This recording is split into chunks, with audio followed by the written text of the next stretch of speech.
Okay, welcome to the afternoon session. This is how we got into Teletext and Prestel. So we've got two teams on my left. It's Nathan Dane, who does he now runs his own Teletext services. Asa Creed does a lot of electronics and has made some.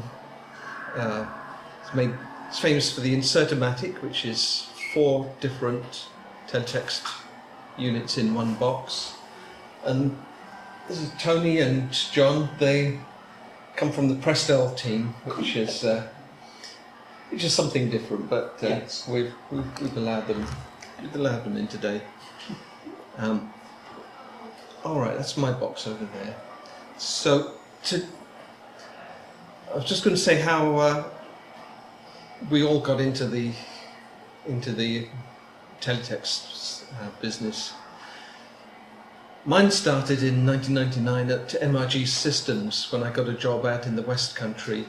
MRG Systems made systems for the BBC and most of the broadcasters. They did a lot of stuff in all different countries that had teletext. So I got to go to Ireland and Cyprus and Germany, sorting out their systems. The first thing that I got involved in was PDC, Program Delivery Code. On your VCR, there was sometimes a little thing called PDC. What it did was you put in the time of a program that you wanted to watch, that you wanted to record, and when the PDC signal came along, it told the video recorder to start. So if your program was delayed or even shown the next day, it would be able to know that that was the actual program that you wanted to record, and it would start recording it. So that came in the mid-90s, and when I inherited the BBC system, it was a complete mess because it relied a lot on guesswork, and it was trying to work out what the schedule was. And the trouble with the BBC was they couldn't stick to a schedule like clockwork. They would change it. They would add a second here, add a few seconds there, and as a result everything would cascade down through the nations and the regions, and by the time we got out to the end, the system was confused and might not record your program, which made people cross. So my job was to fix that, and I got lots of logs from the BBC. They sent me stuff, and I've visited the BBC quite a lot, so much in fact that they gave me a pass so that I could get into the machine room at all times of the day and fix it up. And eventually it worked okay, but then the next problem was that they had digital TV coming along, and that meant that all of their equipment had to be replaced, the whole lot of it. And as a stopgap, they turned all of our teletext equipment to digital, which meant that we had a lot of work fixing up a digital system version of teletext, and we knew it was going to be all dismantled in 5 years' time anyway, but it was a nice bit of business. One of the boxes I made was that box, and that is the Presfax box. What that did was it encoded the schedules on teletext and sent it over the whole of the BBC network. So if every control room could see exactly what the schedule was going to be.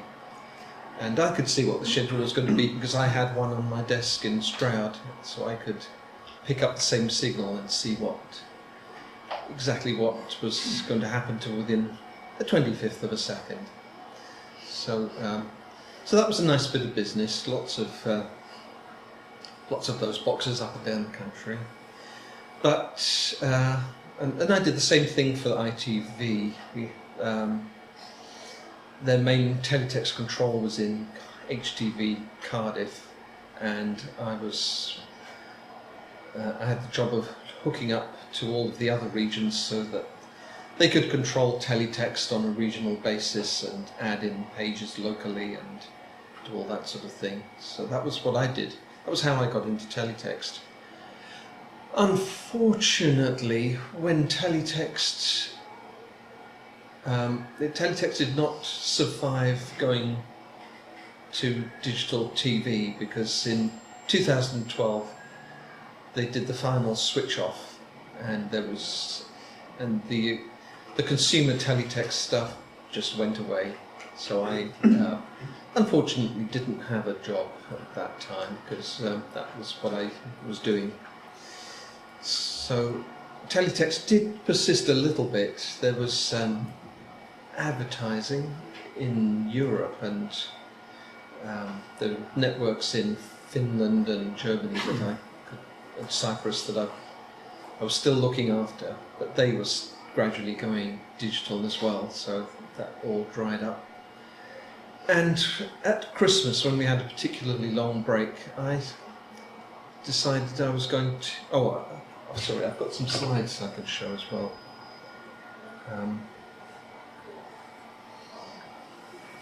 Right, that's the stuff I was doing in Germany. That was... Those boxes put secret little signals into the teletext signal and allow it to pick up when they're going to an ad break.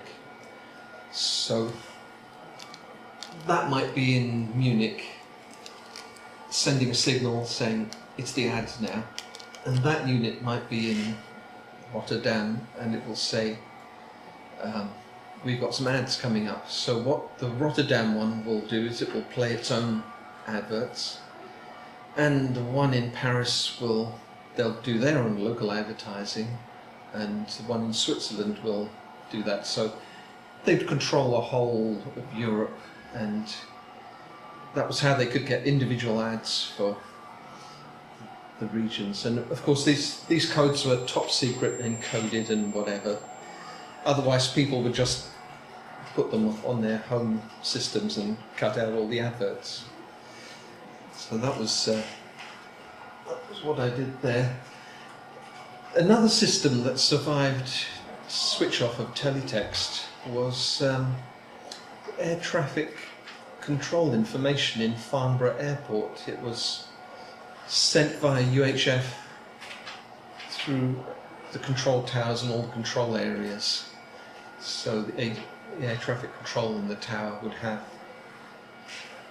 these teletext pages, and it was full field teletext, so every page that you want could appear in a quarter of a second, which was completely different from the normal broadcast one, where you might have to wait half a minute. And you can imagine if somebody called in from a plane and said, what's the runway conditions, and it wouldn't be good saying right, page 304, just wait a minute, I'll tell you.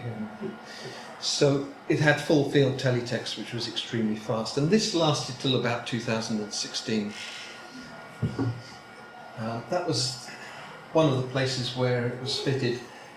That screen there, these screens, they're all our private teletext network, sending weather information, runway conditions, and special numbers.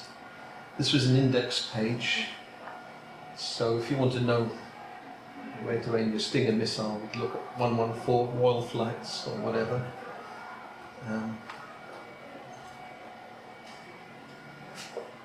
If a plane was coming in and needed some information about dangerous objects, there were pages like this one. But that all came to an end, and I was thinking about teletext, and I thought I would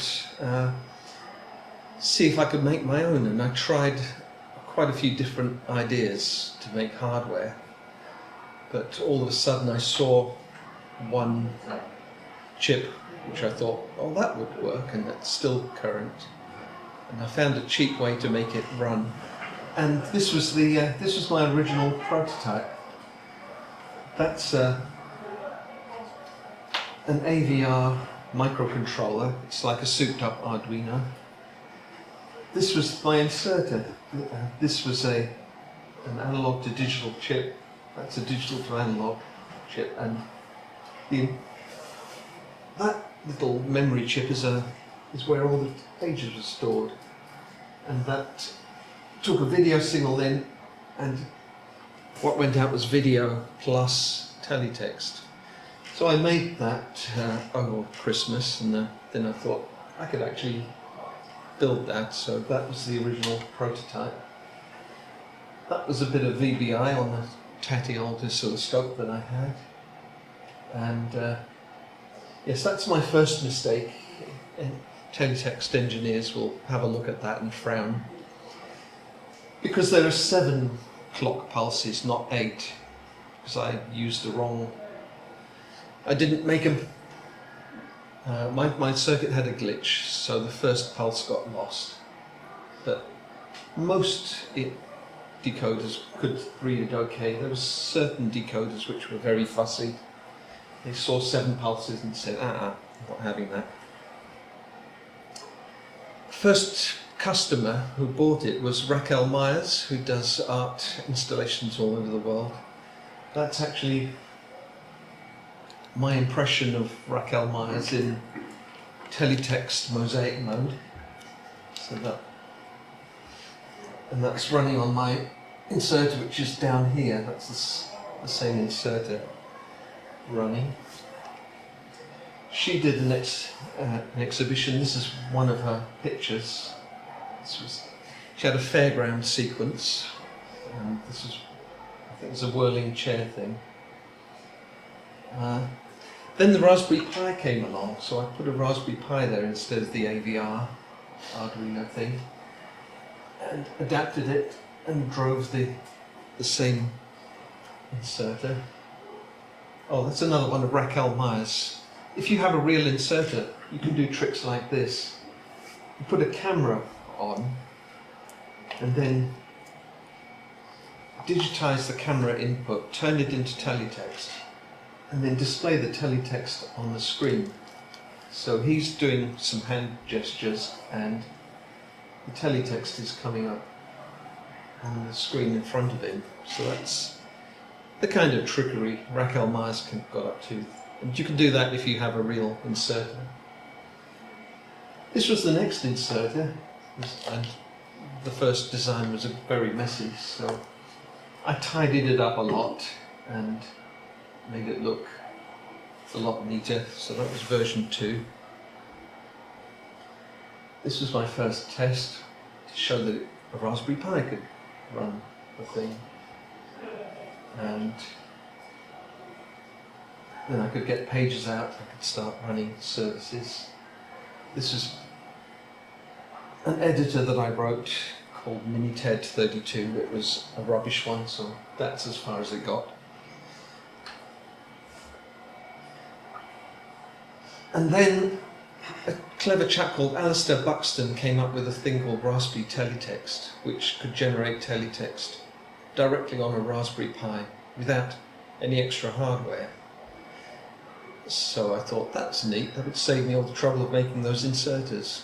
So I combined half of my code with half of his code, and it came up with a self-contained inserter based on the Raspberry Pi. And this is one of those inserters. That is a Raspberry Pi 0. Is it?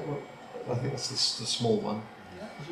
A 0, and it's stuck on top of a SCART socket. That just plugs into a TV, and when you put power in, it generates teletext. So that's very small and convenient.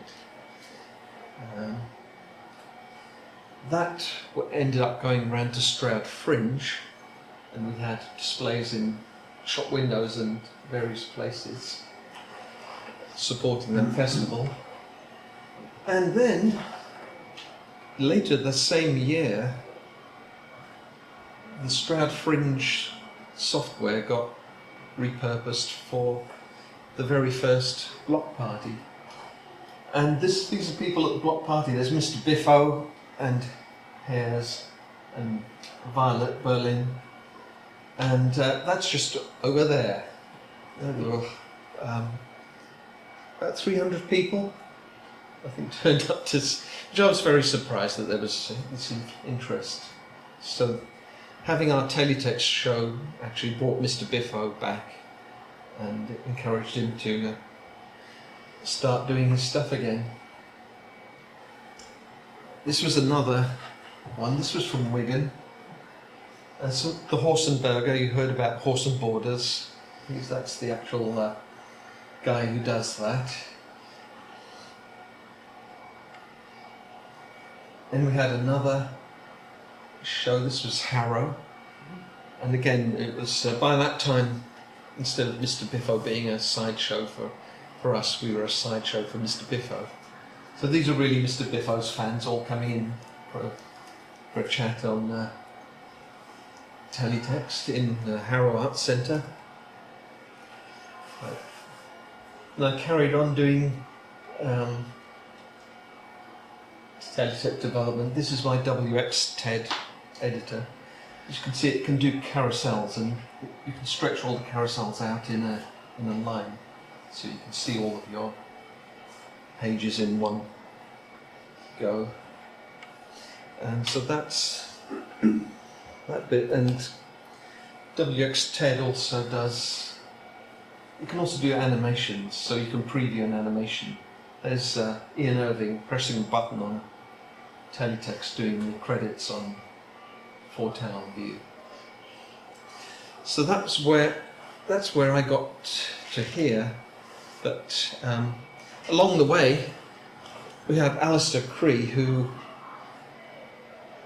helped develop the software and fixed a lot of the bugs and made it a lot better. So the reason why VBit 2 is now so easy to install is because Alistair's done an amazing amount of work on it and adding features and stuff. So it's great having Alistair sort of being able to correct all my mistakes.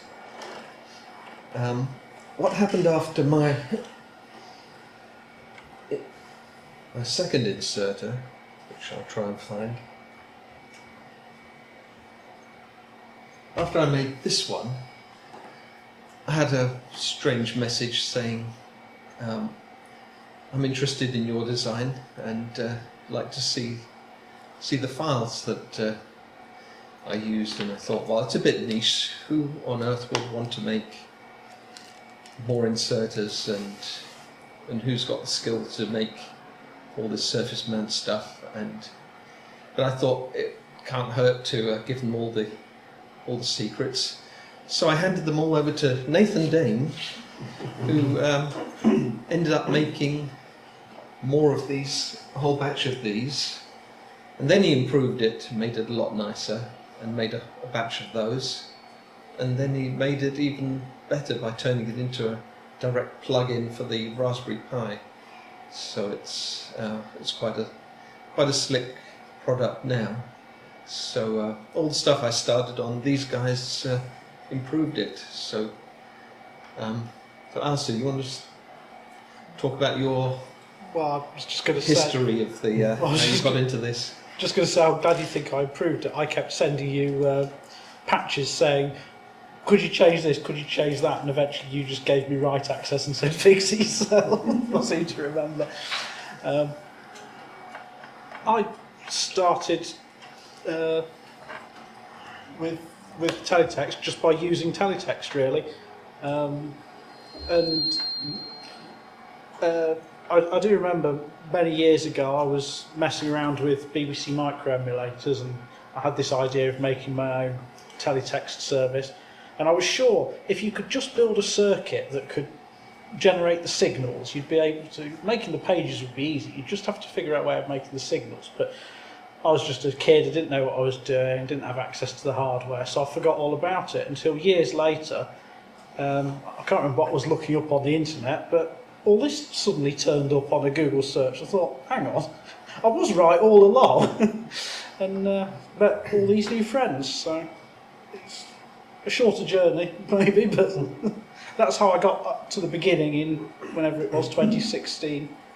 And then in 2017 I came to the second block party here with a big pile of video recorders and cables, and I was still in that corner, I had a big spaghetti cable pile and tore my hair out all weekend. I was battling with signal reflections and TVs that wouldn't behave, and went back home after that determined to build something better so I didn't have to spend my whole weekend pulling cables, and that's when the Insertomatic was born.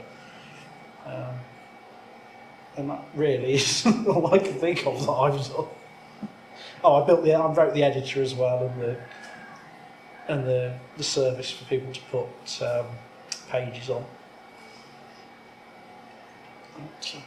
I do things for me, and then other people seem to find them useful, and I get them to a half-finished stage and then stop, unfortunately. Okay, well, about 3 years ago, I got fame and fortune. I got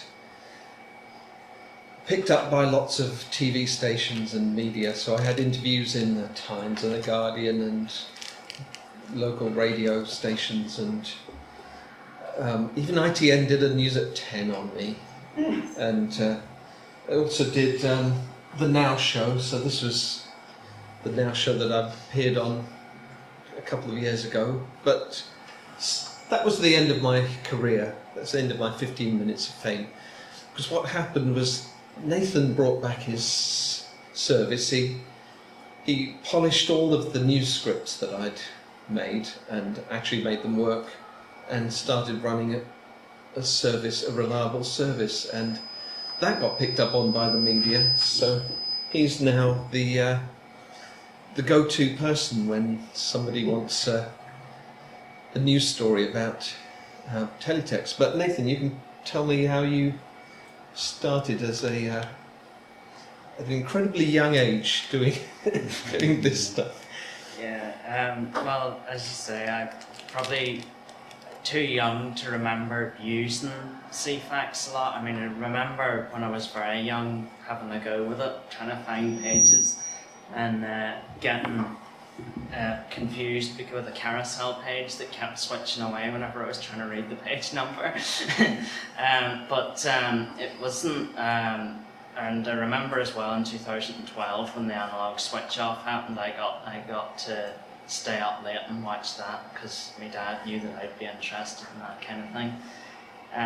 But there wasn't really a lot of interest in that for a good couple of years, and then I was interested in the old broadcast technology, analog TV, that kind of thing, and I set up a sort of a mini internal channel sort of thing around the house with a cheap modulator from somewhere, and I was given a Raspberry Pi from school for a competition or something, and I was looking up, how to recreate. I think it was actually NICAM I was wanting to recreate with it, the NICAM stereo system. Couldn't find anything on that, but I came across from that somehow the Teletext project, and that was when I realised you could recreate the old services. So I wanted to, there was a lot of art and recovered old pages and things, but what I really wanted to do with it was have an up-to-date service that you could look at with the latest information. It would be useful on a day-to-day basis sort of thing. So I did sort of mess around with typing out the odd page and thing, but it took like half a day to produce 2 or 3 pages of news content. So that's when I came across Peter's make news scripts in PHP and stole those and fiddled about with them. And I'd never wrote any code in my life up to that, so I was a bit daunted trying to modify them or adjust them. So there was a lot of random emails sent across to Peter. Things like, you know, how do I change the header text, and how do I change this, that, the other. Must have had his head sent round then anyway. And yeah, got the code wrote, got something sensible out of it, and it's been online, publicly accessible. Well, it's been online in various formats since I built it back in 2016-17, but it mainly went public in 2019. And then just before Christmas, I got a message from, I think it was Dan, told me that was it okay to pass my number on to a reporter from The Guardian, and got a phone call from a reporter and gave a interview down the phone. And I remember one of the things he asked me was, is it okay if we give a link to your site? It'll not crash it or anything. And I said, oh yeah, definitely, it'll be fine. which went well. The graph went up quite a bit, didn't it? Yeah. It crashed it. And once people saw the story, then there was a lot of other newspapers then picked it up, and radio stations picked it up, so a lot of places lifted the original article from The Guardian and republished it, and then there was other places contacting me for photos, and got on BBC Breakfast, so that was quite fun. It's very unusual, never been anything like that before, but yeah, and it's still running anyway, it's still online for anybody to look at, so that's how the CFAX system got rebuilt. Right, so is it time to move on to the the dark side. So you, Tony, yes, you're telling us about a bunch of old modems that you picked up and managed to get well, kind running. of. So basically, I'll come to this from a bit of a tangent. I collect and restore vintage computers, and over the years I've collected more and more of these things over here, which are old Presto and Minitel terminals. And, you know, people just give them to me because everyone says they're useless. You can't use them for anything anymore. Presto shut down, Minitel, which is the French information service, is shut down, so you know, these things are useless. And look, no, they're not. I can find a use for them. I can make them work. So we have some problems, first of all, which is there's nothing out there that these things can dial into. Not really. I mean, I wasn't aware that John had a dial-up service, so there's nothing really that these things can connect to. Secondly, we have the problem that fairly soon the phone network is going to switch to being entirely digital, so even if you could set up a service for these things to dial into, it's not going to work for much longer.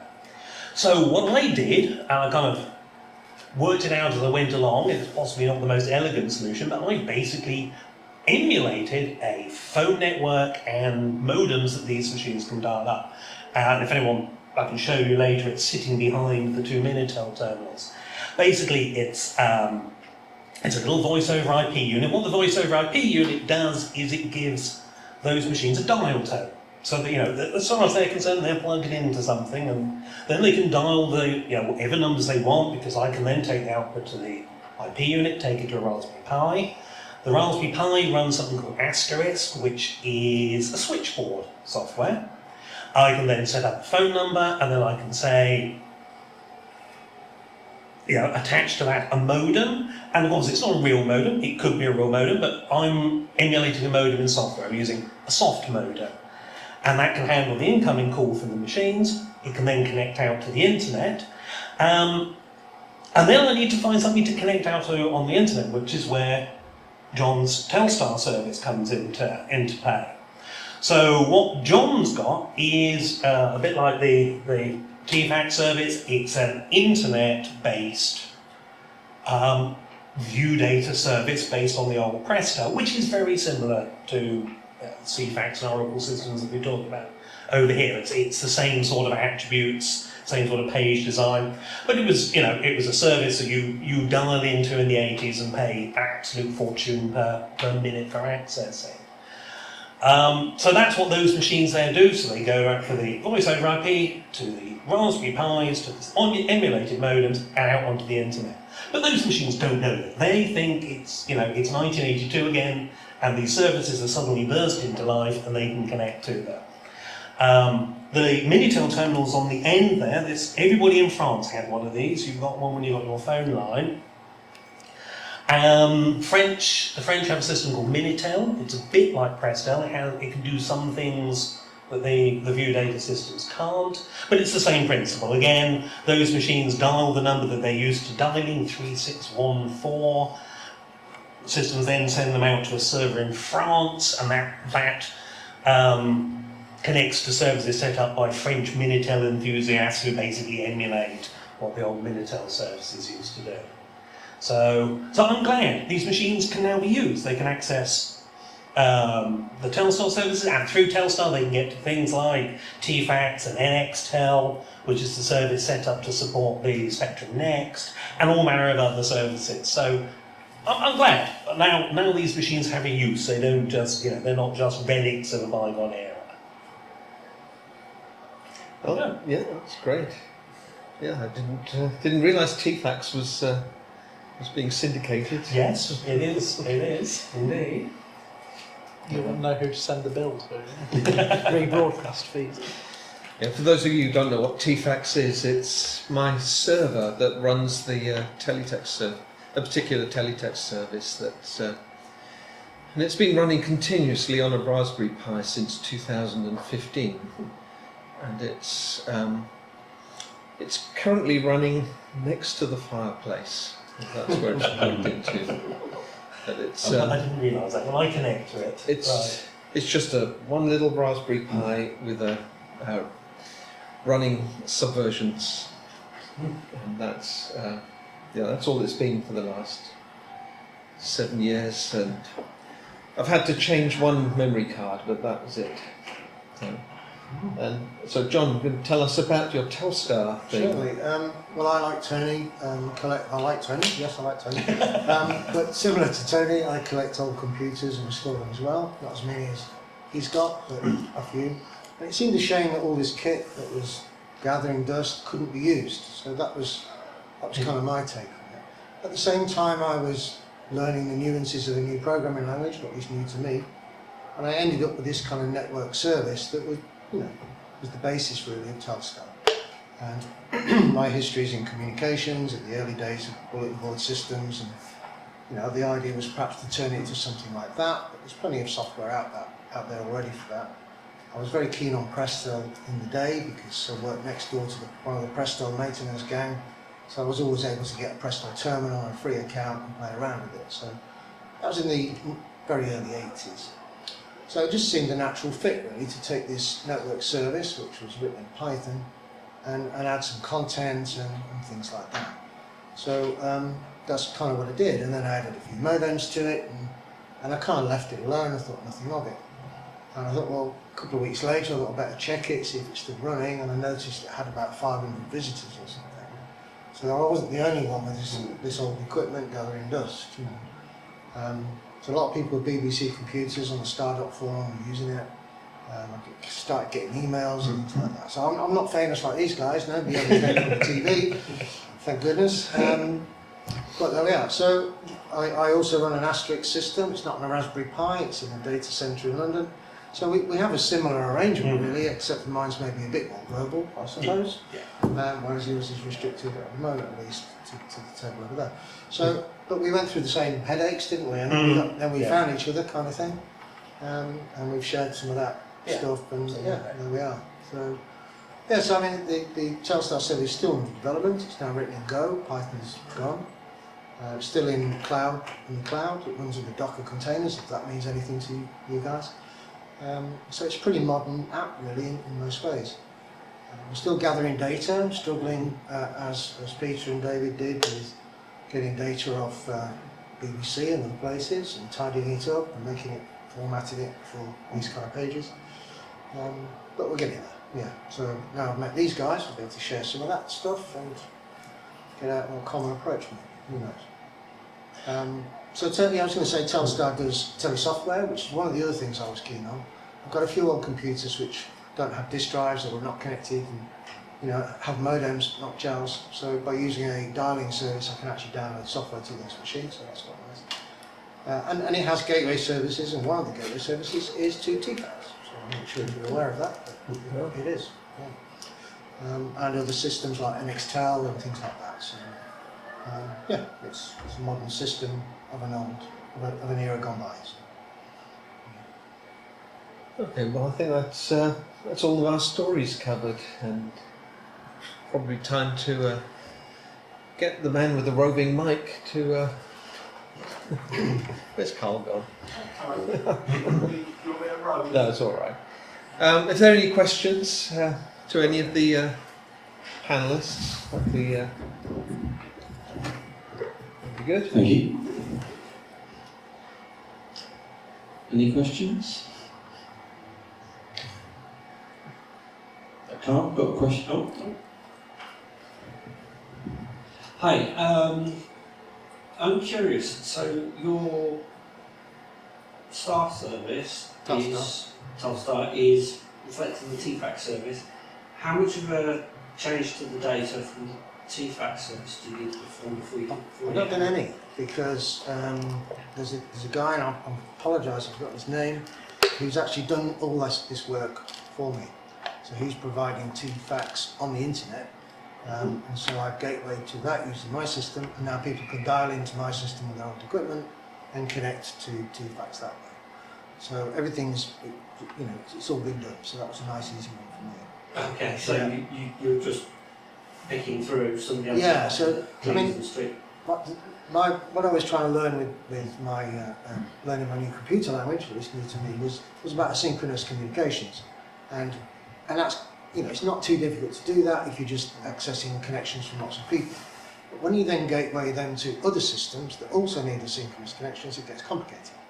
So that was kind of the challenge really. So once that was working, this guy turned up and said, I've got a TFAX thing, do you want a gateway to it?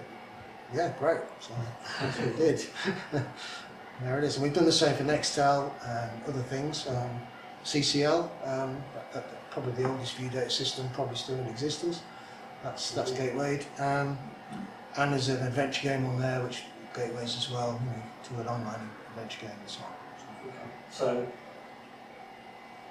each of these different services has a slight variation?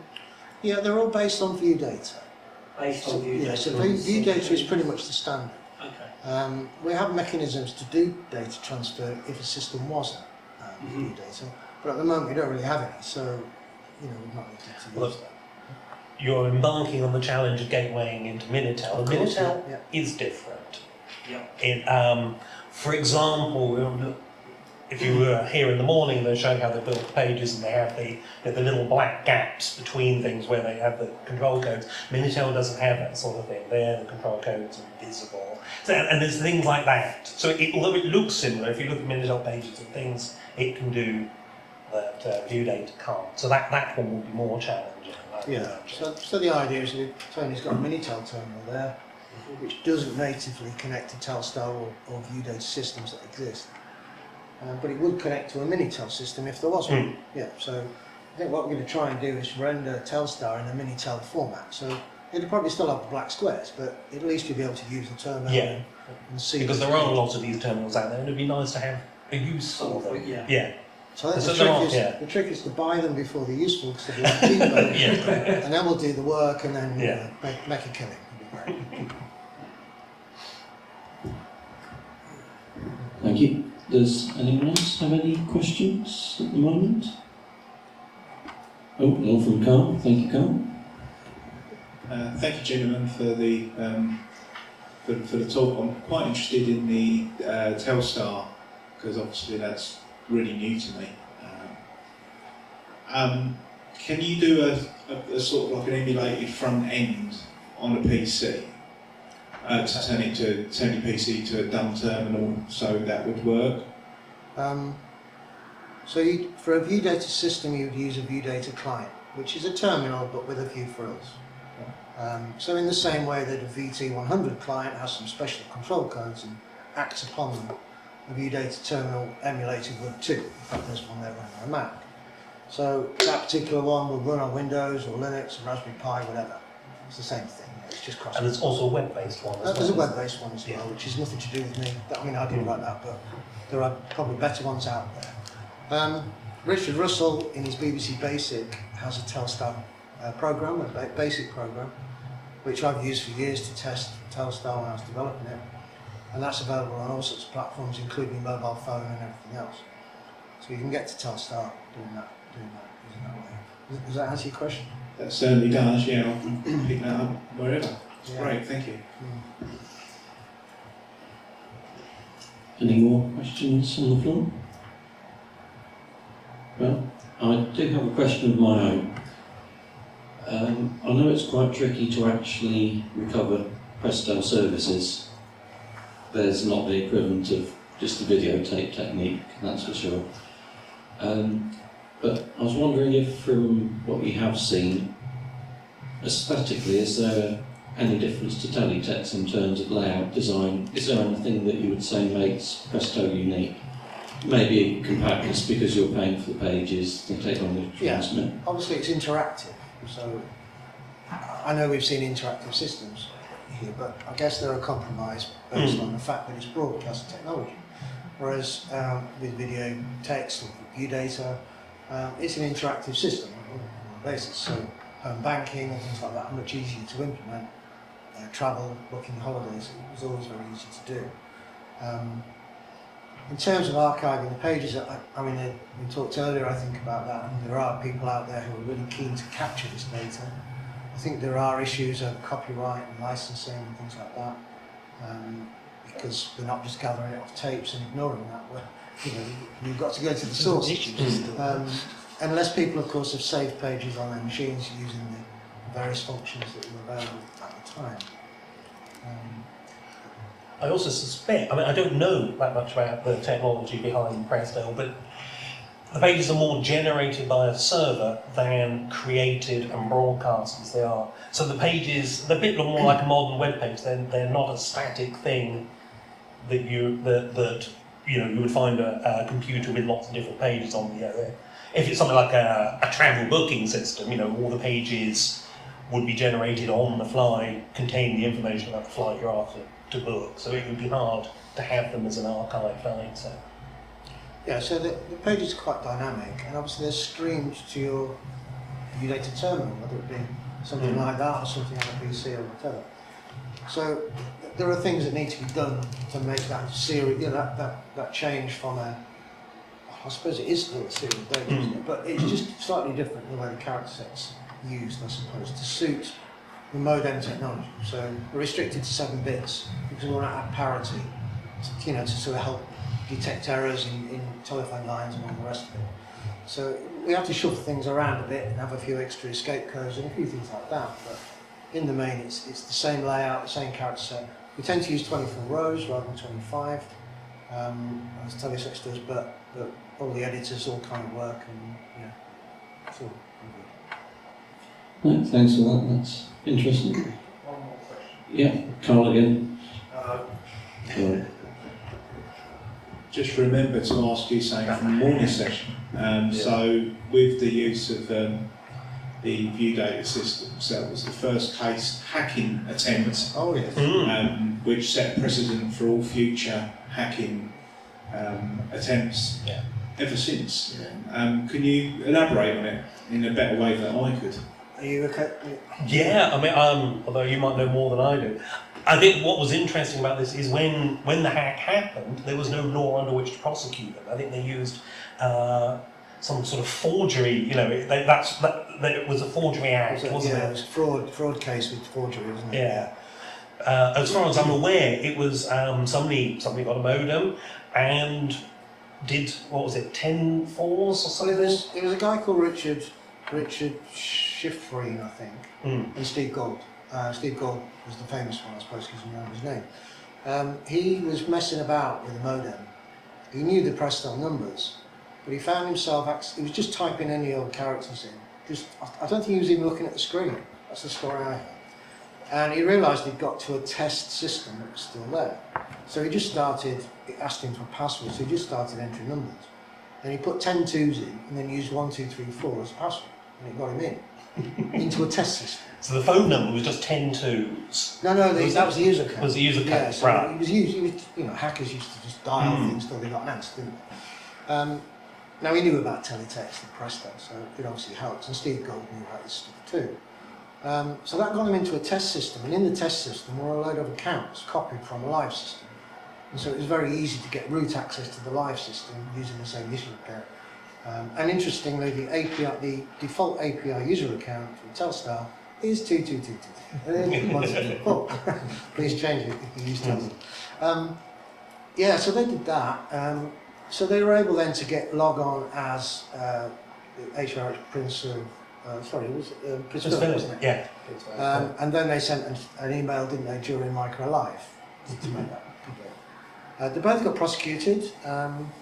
Had good barristers, but they got prosecuted and they were found guilty. They went to appeal, and I think one of the barristers, who was a guy who used to advise police on computer crime, Steve Gold went and got him as an advocate, which helped a lot. He went to the House of Lords and they got it overturned because there was no law really that until they did that, there was no law in place, and of course that changed everything. The thing is that they haven't done themselves any favours because they went around telling everybody that they'd done it. So they went to Presto and told them, they went to the newspapers and told everybody. It was all great fun. And then Thatcher, at the time BT was about to go public, and Thatcher wasn't very keen on this, so she took her handbag and told some BT guys to sort it out. So they ended up prosecuting the two guys, which of course by now weren't hard to find because they were all over. So that was kind of the story. That's what I remember. I didn't know Steve Gold. I know people who know Steve Gold. I don't know Richard, but yeah. So, yeah. Does that help? Is that? No, that's brilliant. Yeah, because at the time when they done it, they didn't have any. I think it was under. They tried to do it under Telephone and Wireless Acts or something like that, and they couldn't do anything there. I think they got done for forging a password. So when they forgery was the crime they were. When they re-entered the password they found, that was forgery in the eyes of the law. In the because they had no other law. But he didn't. So, yeah. But as I said, they did get found guilty, and I think Steve served a sentence. Actually, I think so. Yeah. Anyway. He's not with us anymore, Steve. So. Thank you very much. Yeah, that's the question. You got to remember though. Sorry, just to add to that. You got to remember back then, hacking was fun, and people did it to see if they could. There was no malice. There was never any malice really.